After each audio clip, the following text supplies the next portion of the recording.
I'm going to introduce Clive Lewis. So, Clive Lewis is MP for Norwich South. I think you increased your majority this time, did you? How did it go?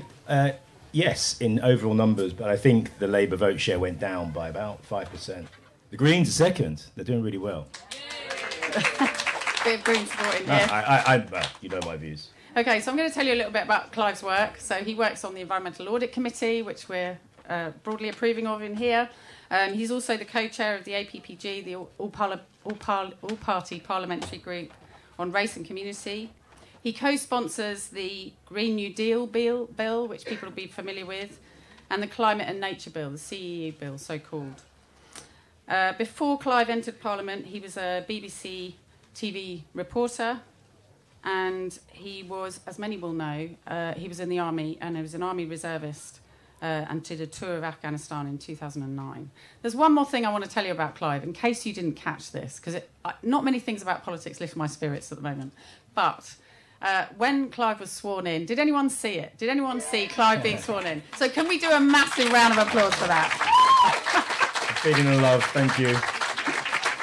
So for those that didn't see it, I'm just going to quickly explain. Well, maybe you could do it again for us. Do you feel like it? Yeah, sure. It's a good way to warm up. So there's a little bit behind it, because I've had to put a lot of thought into it, because I obviously sworn an oath to the Queen when I joined the army, and you were told when you joined that you could put your fingers behind your back and cross your fingers. That was actually said by the person that recruited us, which I think quite a few people did. So when I first got to Parliament, to me, swearing the oath, you're on a journey, basically, and swearing the oath wasn't something I really wanted to do, but I did. But when the Queen died and the King came in, there were some issues that I really felt quite strongly about in terms of the discussion that was had about who our head of state was. And we tell ourselves that we live in a nice, shiny democracy, but actually when you begin to lift up the veil, you can begin to see that it isn't. And monarchy is a key part of that, because it shows you where real power is in our society. And it also sets the values for our society. It basically means that through hereditary wealth, through a quirk of being who you're born to, you can have great, vast wealth, power and influence. And that sets the tone for the rest of our country, the rest of our politics. And people often ask why we have politicians as we do have. And one of the reasons, I think, is because the people that we hold up in such high esteem are people who really don't deserve to be there. And that sets the tone for politics and for society and for class in our country. So those moments, I have come to believe, these moments of transition between heads of state or the swearing in, they're like these moments when the thin veil becomes, it's easiest to lift up. It's like Tonto moving the Wizard of Oz veil, and he's there on a bike, you know, being the big, and that's what those moments are like. So simply by saying, I would, as I went to do the oath, simply by saying, one day I would like, you know, my fellow citizens to be able to have a say over who their head of state is, and maybe one day vote to live in a republic.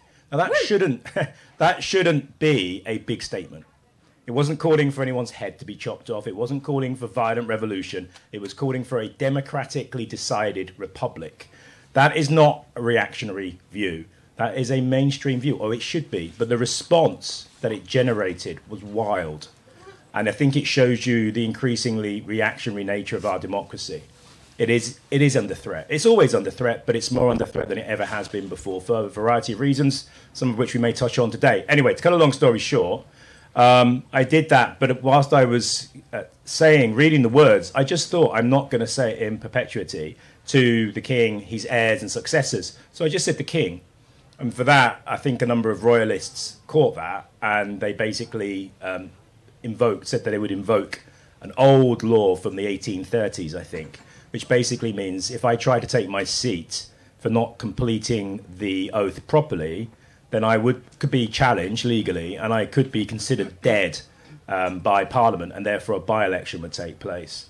I know, and so I know it is. We were shocked when we got the letter, and we posted the letter, and I think a lot of the public were really surprised by that, because I think people think it's just performative, but it isn't. It's a real thing. It has power.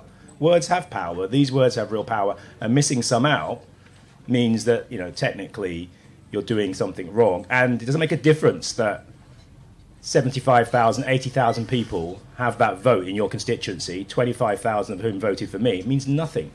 I couldn't have taken my seat because they voted for me. I could only take my seat if I swore allegiance to the king and his heirs and successors. So the second time around, I thought, and it was nerve-wracking, I have to admit, because you're being filmed, and you know the media are watching, and the hysterical kind of Mail and other papers are going to be, making out that you're some kind of fiend.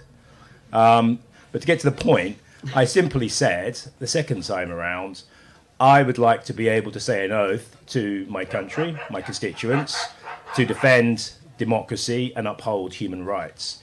And that should be a simple statement that shouldn't require the hysteria that it generated. But it did a second time. But we did it, I said the oath, and the point has been made. And now you may see that some polling has just come out, and 56% of the country think that politicians should be able to swear an oath to their constituents. So there you go. We are the majority. Just give it a bit of time. Okay. Yeah. So actually, I've just thought of a nice segue from this to our rivers subject, which is our main story today.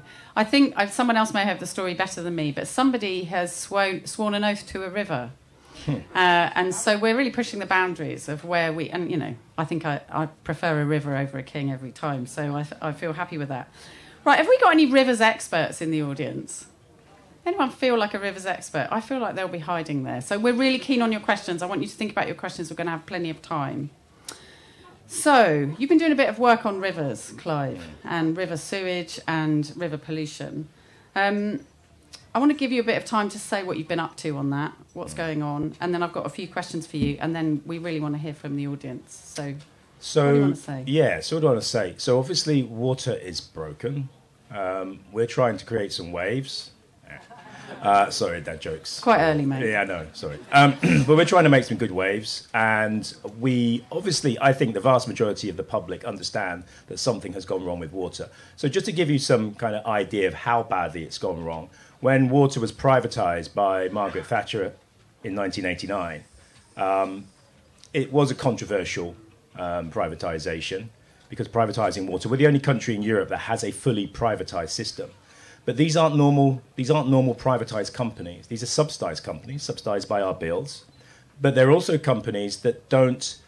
The whole point of privatisation was to allow for external equity from these private owners to come in and invest in our infrastructure. So when they were sold in 1999, they were sold debt-free. They now have around about 65 billion pounds worth of debt.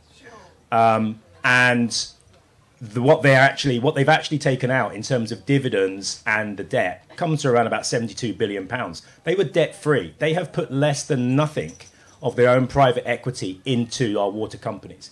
It's basically a Ponzi scheme whereby private investors from around the world, I have no issue with that, but from around the world, can basically suck money out, borrow against the assets, suck money out, and that goes into pension funds, profit funds, all over the world. That's what it's been used for. We are the laughing stock of the world. And now, Ofwat is the independent regulator. We may come on to this later, but when I say independent, it's had a merry-go-round of people who have been running the same privatised water companies, then turning from the people being watched into the watchers. You can imagine there's some problems with that, quite a lot of problems. But now Ofwat has basically said, you're going to be able to increase the bills, our bills, by 20 or so % over the coming years. The water companies wanted 40%, and some of them are kicking off. You probably know Thames Water is on the brink of going under. Many others are in a really bad state. So what they're in effect saying is, yes, we've got this debt. Yes, we have real problems. Part of the reason they have real problems is because the climate crisis is having a massive impact on our ecological systems, our river systems, our water systems. And they haven't built a single reservoir in this country in 30 years since privatisation. Not a single one. The water infrastructure is collapsing around our very ears, and hence the sewage that is flowing into our rivers. We now have some of the worst rivers in the world. And if you look over in France at the Olympics in Paris, you'll see that the mayor there, she swam through the Seine. And what she was doing was she was proving the point that they took their privatised water about 10 to 11 years ago, and they put it and made it a publicly owned company. and the river, Seine, is now clean enough to swim in and bathe in and for the Olympics to be used. And that's what owning your own water can do when you put the cleanliness, the investment into it. So the point we've been doing, we've been trying to highlight this. We've been running campaigns. We've been raising the issue at the Environmental Audit Committee. We've been holding Ofwat to account. We've been telling them that we don't accept 40% bill increases. We don't even want 20%. And we're also thinking of putting down a bill. We're preparing a bill, a private member's bill, which will be to bring water back into public ownership. And one of the things. I mean, it's bizarre to think about it. 70% of this room is privately owned. We're 70% water. It's bizarre. We're actually some of us are from Scotland, and in Scotland it's nationalised. Yeah, if you've been drinking Scottish water, you're okay. You're public. The rest of us are private. 70% of us is privatised. It's absolutely ludicrous. So now, one of the key things, and I will shut up here, but one of the key things that we think the climate crisis means that this is a critical national asset. Yeah, we cannot live without water. You cannot have manufacturing without water. You cannot have farming without water. And it is absolutely ludicrous, given what we know about the climate crisis, given what we know is already happening to our rivers, to our water, given what we know is coming down the path. We have to start the process of adaptation now. And that is not going to be done by private water companies. It's estimated that it would cost to fix our water £260 billion. They're 60 to 70 billion pounds in debt. They're not going to do it. So we have to think of alternatives, and we can talk about how that would happen. But they are doable, and they're feasible, and we have to make them happen. So I just want to that's really interesting, thank you. I just want to clarify your point. So are you saying that Labour are already looking at nationalising? When you said, where did we go with that? What did people hear? You said we're looking to put down a bill, did you say? Yeah, private. Right, so private members, okay. So then could you expand and help us understand what we might expect from Labour? And I recognise there's a difference there, but I know that Reid, what's his first name? Steve. Thank you. Steve Reid has said he's acknowledged nature's in trouble. He's talked about a new statutory plan to protect and restore nature, and he's talking about a review of the Environment Act. So there's kind of, there's good mood music around, but what do you think we might get? I think you'll get an enhanced regulatory system. I think what you might get, and you may have seen a few, last year, there was a leaked email from an organisation that is the umbrella body for the water companies. And I believe it's the chief exec of Severn Water. I could be wrong, and I know this might go out, but I'm pretty sure it's the chief exec of Severn Water. And in this email, she's basically saying, panic, panic, we've got to keep water in private hands. What are we going to do? And so they've had this big conversation, an assessment, and they're basically talking about, well, why can't we turn our privatised water companies into these kind of interesting, novel new organisations which will have legal obligations to invest certain amounts in water infrastructure and to do what they should have done 30 years ago, basically. But, and here's the key line, keep the assets in private hands so they can still make a profit, okay? And that, to me, seems to be where we're going to land. So there'll be a tougher regulatory system. There'll be some headlines about no bonuses for chief execs unless they're doing what they do. But actually, in terms of the fundamentals, in making this a publicly owned asset, in making sure that all the money that goes in, that we're going to pay as taxpayers, as bill payers, is going to be invested in the future of this company, and that there is no money going out to private equity and others. That has to stop. So the private members bill would get around that, but I think what you're going to see from Labour is basically a tougher regulatory environment, some tough talk on bonuses, and probably some kind of new setup for the water companies, which would be obligated to invest certain amounts. That would be my estimate. Okay, so that sounds pretty, that sounds good. It's better not where than we want to it is. be. No, it sounds pretty no. good. I think it is tempting for us to assume that nationalisation is the silver bullet. It's a bit more complicated than that. In Wales, it's nationalised, but in actual fact, under-regulated. It would seem Ofwat have given them a £40 million fine recently. So can we open that box a bit? Do you have a sense of what you would like to see in terms of a model? Would nationalisation get us there? What do you want? You're saying that Ofwat's going to be, and the Environment Agency are going to regulate more thoroughly. What would you like to see? I think we would like to see water companies at the moment. We know that there's a 260 billion cost to bring them up to where they should be. That's partly because of the climate crisis. partly because of underinvestment. But the reality is many of these water companies are not what you would call viable entities. They're not viable companies because of the debts that have been loaded onto them, because of the infrastructure situation, because of what it's going to cost to be able to make the investments we need. They're not viable entities. They cannot exist without our subsidies. And that shouldn't be the case if they're still leaking profit out. So there is no easy fix, you're right. But what's happened, there's been a lot of research from various academics, including at the University of Greenwich, which we're basing this on. And we believe that the overall costs of taking it back into public ownership would probably be just under £15 billion. Now, what you can do, you can issue, some people would say they deserve nothing and it should be just taken from them. Right. But there are implications for this. I mean, people go, oh, pension funds. Many of those pension funds are in other countries. Now, I know some people are like, well, it's not our problem, it's their problem. Well, if you kind of believe, many of these people are innocent people in Canada or other countries, pensioners like me and you, whose the pension investment companies have invested, they saw a fantastic opportunity to fleece the British taxpayer, and they've taken it.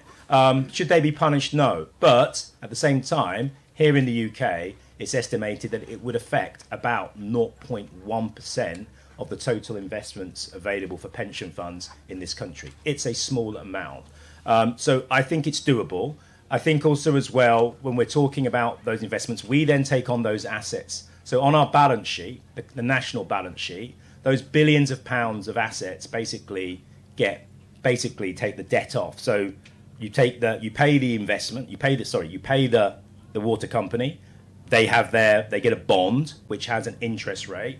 The interest rate can be covered by what you will recoup by bringing it back into public ownership, and the assets mean that any money that goes out comes off the books as an asset. So once you own an asset, you can then wipe off a similar amount off the debt that you owe from paying out over it. So it can be done. It's a bit more complicated than that, but it is possible. But it's not just that it's possible, it's necessary. And I think, everyone in this room will be aware, and has been aware for a long time, about what is happening to our climate. The mitigation side of things isn't working. Okay, it's not working at the speed and the pace that it needs to. Even in this country, decarbonisation by 2030 is highly unlikely, especially now that the £28 billion has been cut. That was a bare minimum. It probably isn't going to happen, but we're going to try and attempt to get there. But even if we do, there are other countries around the world, the US and so on, that aren't. So the reality is adaptation is now increasingly going to be necessary. And that means thinking about things like a national water grid. Now, what do I mean by that? But a national water grid means that some parts of this country are likely in the south and southeast to become increasingly drought-stricken, or the eastern region of where I'm from, East Anglia, which is the breadbasket of the country. But in the north of the country, there's likely to be more rain. So we need some way of transferring from the rainy parts to the dry parts. That's a massive infrastructure project, but it's going to be necessary for our children and grandchildren if they want to have fresh, drinkable water all year round, if we want to be able to ensure that farms have water to grow plants. That's the reality of where we are. That's what we need to do. So this is a political necessity. We have to make it work. And I think what we've seen over many years is that when this country wants to do something, if it wants to spend billions going to war, it finds those billions. If it wants to find billions for doing something nefarious, it finds those billions. Well, let's spend those billions on something that is good for the environment and good for our future. And that's what this is about partly as well. Okay, thank you. So I'm going to leave the climate issue for a moment because I can imagine this audience will have lots of questions about the intersection of climate and water management. But I wanted to just do one more question really on the kind of macro politics of this. So I'm interested in whether you feel like there's a potential shift in the Overton window in terms of privatisation and the understanding of the British public in terms of how privatisation is not on their side. Where do you feel that is and where might we go? I think that the 30-year kind of neoliberal experiment has now come to an end. But that doesn't mean that it's what's going to replace it is necessarily going to be that would be the brilliant. Worry. Right. And I think the public now realise that this hasn't worked for them. I remember my granddad, a lifelong trade unionist and socialist, buying British gas shares. And I said, Grandad, this is capitalism. Why are you doing that? And he said, well, if I don't own them, well, those bastards will. But if you think about it, do you remember Where's Sid? For the British Gas and British Telecom? They were sold off and it was meant to be shareholder capitalism. We were all meant to have a share in the company. Didn't work like that. Basically, people allowed the profit, the city basically, they were underpriced, they were sold, people made massive gains, but they sold them to institutional investors, and now they're out of the hands of the public, and they're doing whatever they want. I think people understand increasingly that public ownership is the way forward for a number of things, and not just top-down state nationalisation. There's lots of other ways that you can have public ownership. You can have community wealth building, you can have cooperatives, you can put it on a smaller scale. It doesn't always have to be top-down. The workers, the people that use the service, and the government. You can have a kind of tripartite kind of ownership. And these are the kind of models we should be looking at, imaginative models. So I think the public are way ahead of the curve. Rail is is very popular, even though we're only taking part of it back under control. Labour MPs... Do you want to just quickly explain that to this audience? Just in a minute. So in effect, we're taking rail infrastructure back into national ownership. It's just Network Rail. It's basically Network Rail, basically, plus some other bits, but they're all being joined together to create GBR Rail.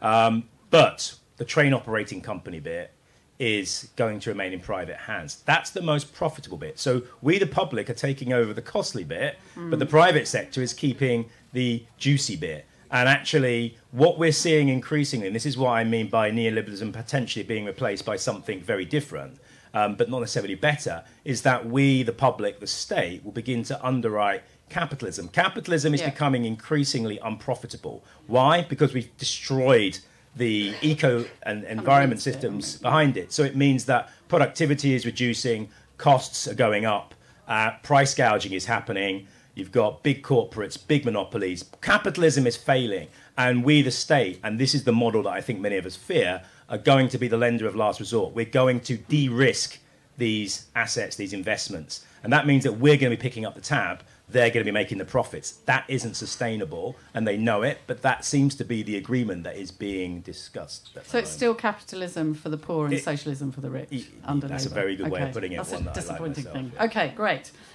Questions? I feel like there'll be a lot of questions. So we've got a gentleman at the back.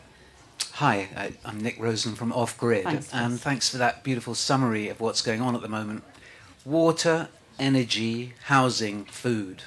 There are 4 key things we need to have resilience, and talking about adaptation and, getting ready for the next time Putin turns off the gas. And what you said about regulation is what I want to focus in on, because our regulators could get up off their arses, stop being captured by the industries that they're supposed to be regulating. And we could be pulling those 4 things together. Water shouldn't be on its own, separate from electricity and power and EVs. And, all of it is actually one policy, which is get the regulators to tighten up on these foreign corporations that have been sucking the money out of our system. And then the shares won't be worth anything anyway, at which point we buy them. And that seems like such an obvious strategy. I hope it's what they're following, but I don't think it is. I think Labour is in danger of being captured by big business right now as we speak. 8 billion about to be spent on renewable energy via Great British Energy. I think it's all going to go to big projects. And we in this room have got to help them do it right, because otherwise we're the ones who are going to suffer. And to me, in my specialist field of off-grid energy, that means 300 microgrids right now rolled out across Britain where the housing is needed. The government said they've got to have houses, but there's a 10-year waiting list to get your housing estate connected to the grid. Just so that we can hear from everybody. Would you agree that there's a way that we could all somehow get involved, and how could we do it? How could we all join together and make the government listen to small energy, small localist policies? So one of the things I do on water and other campaigns is if you look for my name on Action Network, if you wanted to, you can join up. And so when we run campaigns, you can become part of that. And we run those campaigns. The software allows us to run those campaigns with other organisations, with trade unions, with NGOs, with campaign groups. And we try to work together with them collectively to spread the number of people that are involved in these campaigns, raising awareness, raising people's sense of what's possible. So do get involved. There are ways to get involved. The other way is to hold your local politicians and local authorities to account. There's going to be a big push on devolution. what that looks like should be increasingly determined by local people. Do I think it will be? Well, I think there's a fight there to be had. So devolution on what that looks like is going to be really important. But you talked about something else as well, which I think we on the kind of, I'm going to say the left because I am, but I think we've been slow to pick up, which is regulation. It's like the fourth arm of the state. If you've got the executive, you've got the legislature where I sit, and you've got the judiciary. But I think the fourth arm is regulation. Now, when you see Tories for the last 30 years stand up, what was Brexit about? They stand up and talk about deregulation. But regulation is good.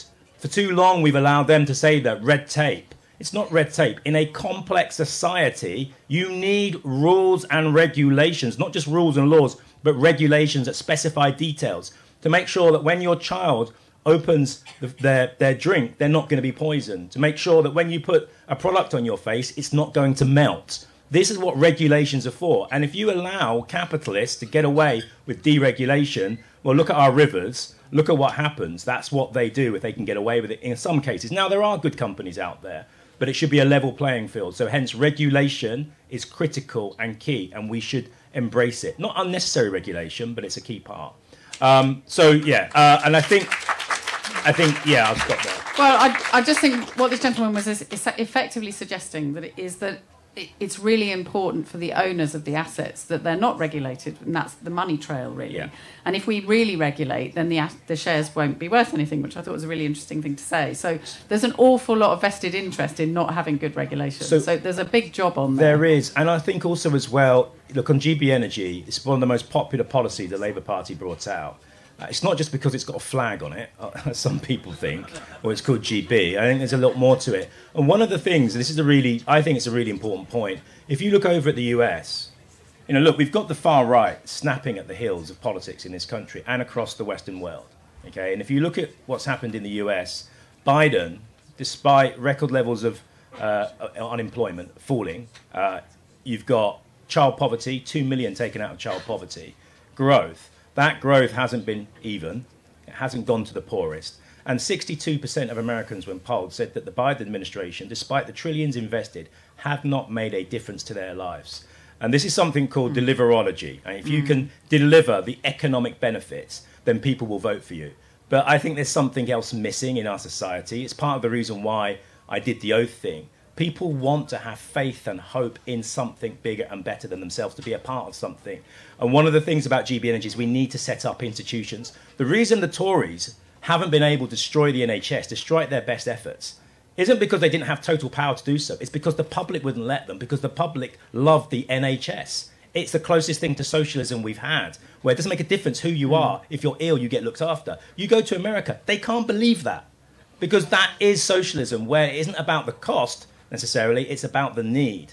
And I think if you look at GB Energy, the reason GB Energy could be a success and won't be taken away in the future is if on your bill, for example, there is a column, don't put the energy into the contracts for difference network, make it a separate public. So when you open your bill, it says 40% of your energy was generated by GB Energy. It has saved you X amount of pounds. And on top of that, it's publicly owned. It's investing in these renewable community projects over here. It's something that's benefiting you, and you should keep it. That's how you hold on to things. You give people new institutions, a new sense of belonging, and that's how you stop the far right, not just by growth, but by giving people a stake, a democratic stake, a real stake in their society, their economy, and the assets that we all should own. That's how you do it.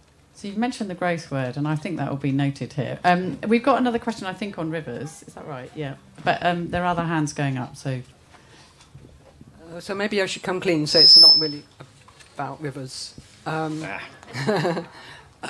just interested in the wider picture, because I saw an interview on Sky with Naomi Klein, and she was saying that the Democrats, facts and figures, great, but the right wing, won't mention the name, I've got people's feelings. So I think you're touching on something. I'd like to sort of zoom out a bit and have and give you give your overview of where we are in the UK. We've just, thank God, got rid of all the Tories. How do you? I mean, and somebody was mentioning localisation. You're mentioning localisation, which I think's ideologically a very important point. And so I'm interested in how you feel about the ideology, which way it's going, how things could improve, whether Labour's going to just be dominated by the Daily Mail, and what's going to happen, basically. Okay. So I'm broadening it out really, and talking about, and there's quite a lot of mood music around the rioting at the moment. There's quite a lot of people feeling very unsettled. Yeah. Where are Labour going to take us? Are they going to be able to unite? I'd like to say the right direction, clearly. Look, let's talk about the rioting. It's not just a fringe group that have come from nowhere.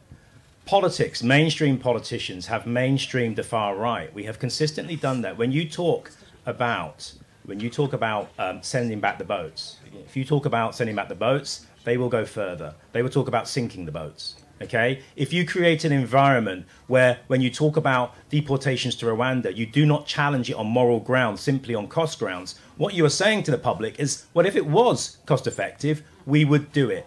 That has implications. If you allow Islamophobia to run rampant in your parties, or for there to be hierarchies of racism, if you look and allow tens of thousands, hundreds of thousands of people in Gaza to be slaughtered before you do anything, then that sends a signal that their lives are worth less. That's why you can then have the riots. It gives permission for people to be like that, and it encourages people. So mainstream politicians have a really important role to play in saying, no, we don't want this. And I think what's missing, what I wanted to see, and I am quite happy to say this, because whether it gets out or not, what I wanted to see during this rioting, I didn't really want to see Keir just come out and make this a law and order issue. I wanted him to take the opportunity to talk about this country and what it could be like, and what we are not. We are not reform. We are not racists. We are not going to sleepwalk into fascism. We are a country that is going to be united. We are going to look after people. We are going to make our democracy a better place. There was a narrative there. There was a moment that he could have done that, and he missed it. Maybe there will be another one. I fear there will. But what I think is important in politics, and where the Labour Party must go, it cannot just deliver economic benefits. It has to tell a narrative story about who this country is and where it's going. After Brexit, after Empire, we have to have a story about ourselves, and that starts with a constitution, it starts with voting reform, it starts with tackling the far right, it starts with stopping mainstreaming racism, all of those things. A story about what kind of country we could be and want to be. That's what's needed. Do I think the Labour Party will do it? I will keep on pushing for them to do it, and there will be elements of us who will do it whether they do it or not. So there are good politicians in Parliament, there are good politicians in local government. Let's support them to be as brave and as outspoken as possible on these things. Okay.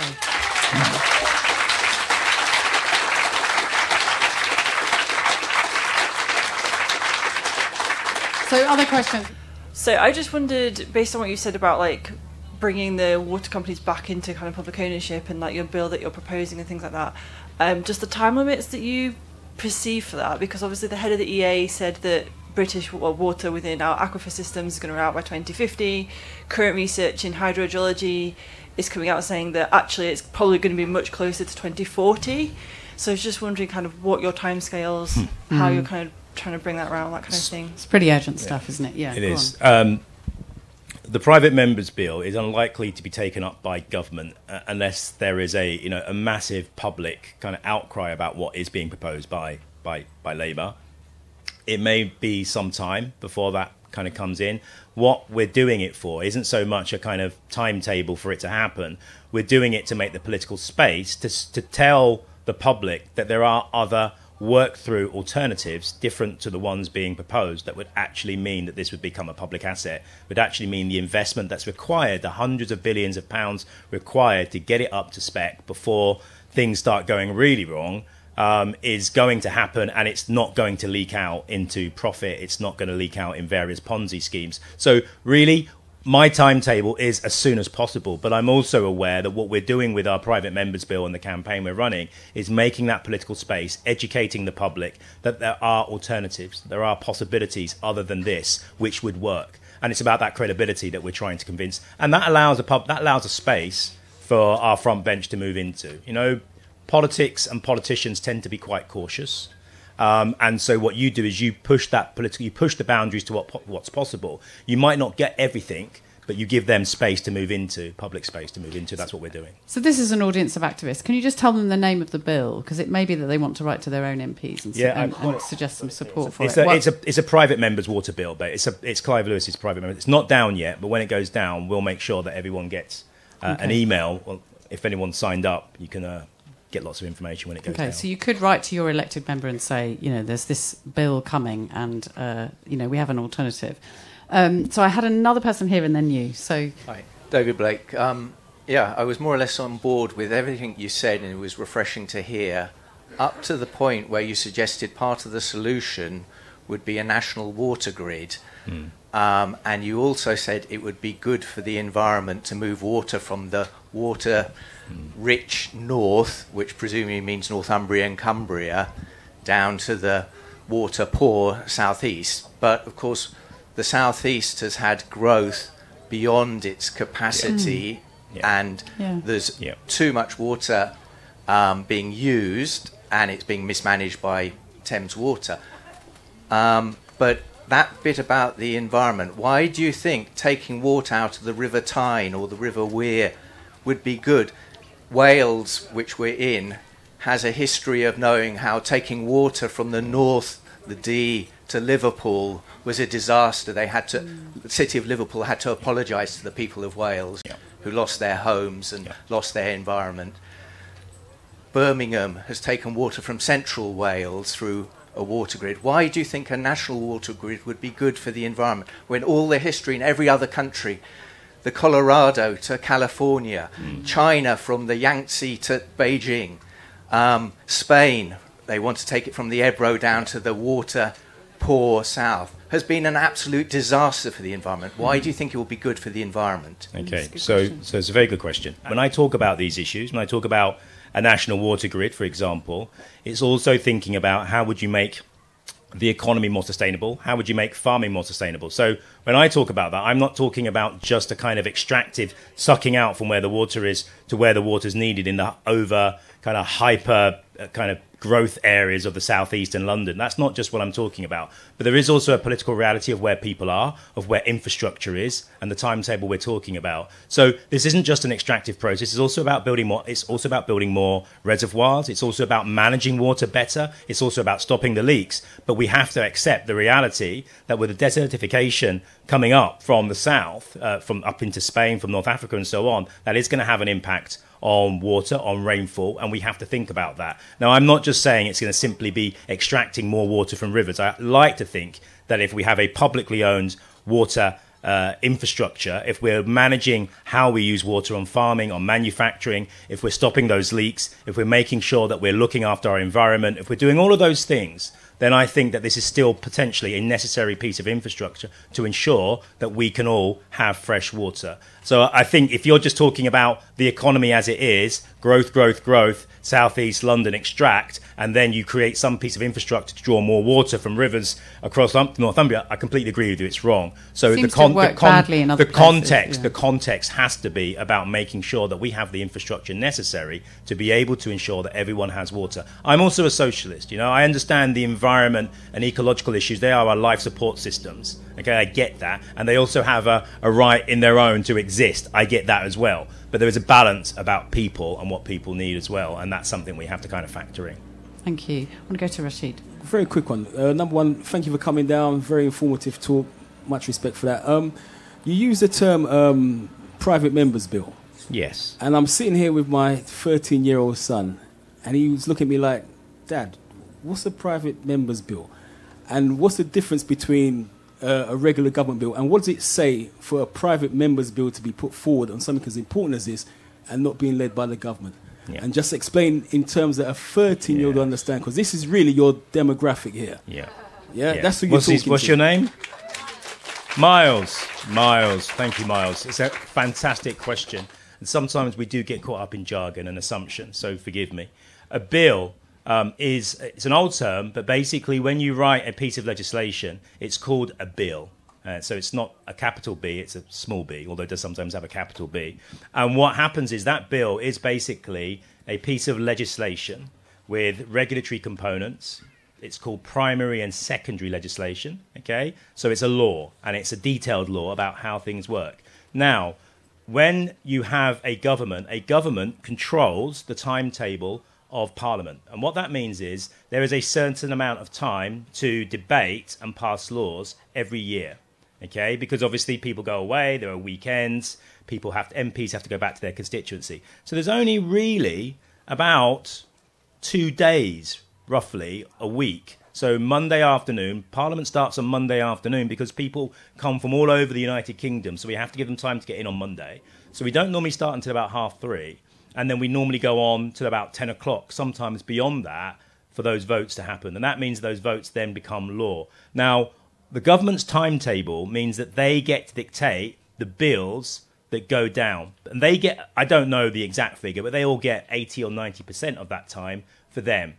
The opposition gets small amounts of time for them. The Tories. This is the Conservatives now. The opposition, the people that sit opposite the government, they get a certain amount of time for what are called opposition day debates. They're not really laws, but they get time to talk and put down their issues that they want to talk about, as do the Liberal Democrats and the SNP used to, but they probably won't now because they don't have enough members, although I'm not 100% sure about that. So what the bill does, the government dictates the timetable for how much everyone gets to talk about those pieces of legislation, those laws. A private member's bill, every year, all of the MPs in Parliament get an opportunity to put their name in a hat. I know it's archaic, and then your names are drawn out. And if you come in the kind of top 2, 3, the first 3 people to be pulled out, what the government does, it puts aside a small amount of that time, say 10%, for those private member bills to be discussed. It's probably less time than that. And that private member bill can be anything the MP wants it to be on. In my case, it would be water. And the government would have to give me a certain amount of time for what are called readings.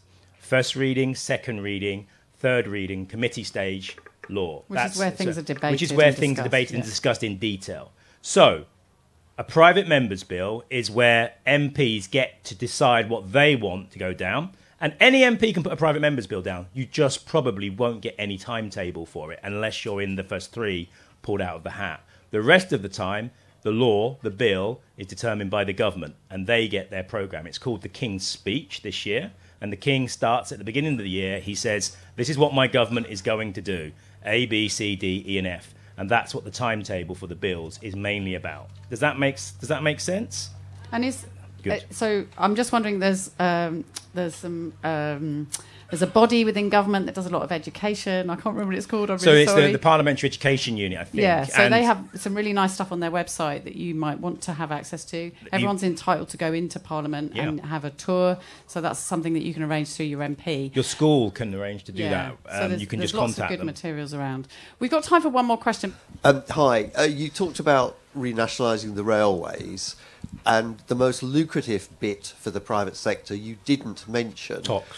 No, that's not the most lucrative bit. The most lucrative bit is the companies that own the trains. The TOCs, train operating companies, operate them, like GWR, sort of around here, some of the trains anyway. But there's 3 big companies that own the actual rolling stock, all owned by banks and hedge funds and so on. Has Labour got any plans to bring those back into the public ownership? Because that's where the real public money is leaking out into the private sector. That's where the fight is. I think there are lots of people on the Cabinet who understand, and the rail unions. And the rail unions are saying, this is great, happy days, this is the start of the process. This can't be the end of the process, because that's the bit that we really want. That's the bit that's going to make public ownership work. And that's the bit that we need. Okay. So we have run out of time. Clive, I wonder whether you'd be happy to take a few questions outside if people want to chat to you. Sure. Is that all right? Yeah. Great. So not after 6 this evening, because we really want you to enjoy the festival, mate. We want you to have a great time. So just a few minutes afterwards, that'd be amazing. Please don't run away. So before we thank Clive, we're kind of segueing really nicely into a session on the power to adapt. So how do we use democracy to adapt to climate change? What do we need? And Willie Sullivan will be leading that. And I really... Say that again? Can I say one thing? Maybe. Let me finish. So don't run away. There's lots of good stuff. Tell other people that you've been here if you've enjoyed what you've seen. Lots of people don't find their way to the Speakers Forum, and that's a shame. Clive, please do say what you I was just going to say, part of the reason of my journey is there are lots of factors, but one of the reasons my journey took the journey it did, or has and is because of Rebecca and her former partner John, who's here, who worked in my office with me when I first started. So they saw all the magic being knocked out of me, all the look at this place, and they kept my feet on the ground and they set me in a really good direction, and I've never looked back since. So thank you very much for what you did in helping me on my journey. So thank you.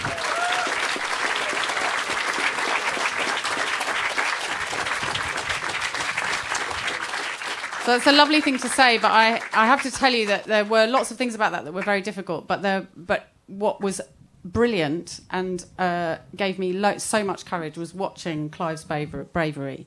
So Clive's a complicated character in all sorts of ways, but he is incredibly politically brave, and that's what we saw with the oath, and that's what we've seen with other things. So we really salute that, Clive. That's difficult, and we're really grateful that you are carrying on fighting the good fight. So thanks, mate, and thanks for your time here, and thanks to the audience for your questions.